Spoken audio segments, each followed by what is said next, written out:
There are some basic things that every relationship needs. If you focus on these things and consider them before getting to a relationship, or even in the relationship that you have, you are aiming your relationship to be all that God would have it to be.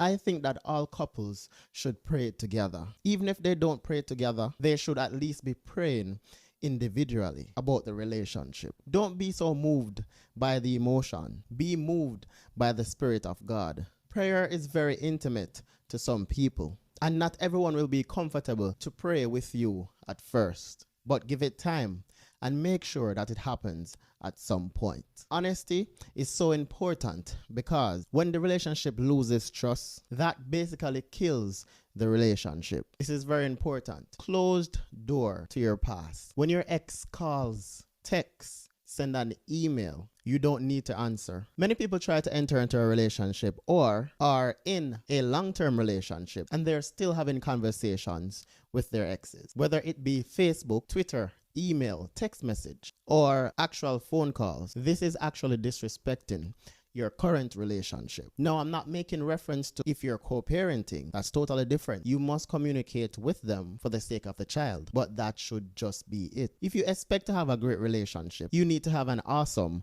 communication. You need to be transparent. You should be open and ready to talk about anything. Don't just have a sugar-coated relationship where the relationship is filled with a lot of stuff. For example, you just travel a lot, you just date a lot, and you just do a lot of things for fun. No, there's nothing wrong with having a fun relationship. However, it has to consist of something of more substance. There's no need to play games and hide things from your partner. In some relationship, people have the tendency not to tell the truth, and they don't really deal with everything. In those cases, the relationship normally goes into a negative direction. Most people don't deliberately consider this, but you need to make sure that you're ready for a relationship. This is one of the most critical things. So even if you're in a relationship that is actually like 1 to 2 years old, be honest with yourself.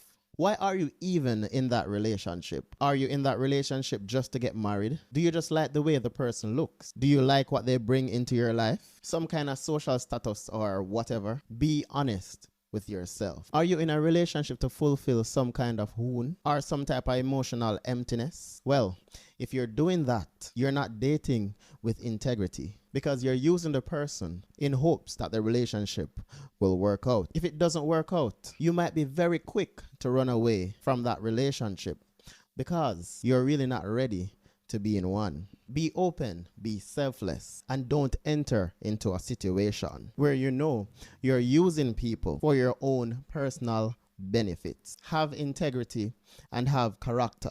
If you're going to be in a relationship, have tremendous character. Really be open. And if you follow these great tips that I've given you, you have established the basic of a very, very strong relationship.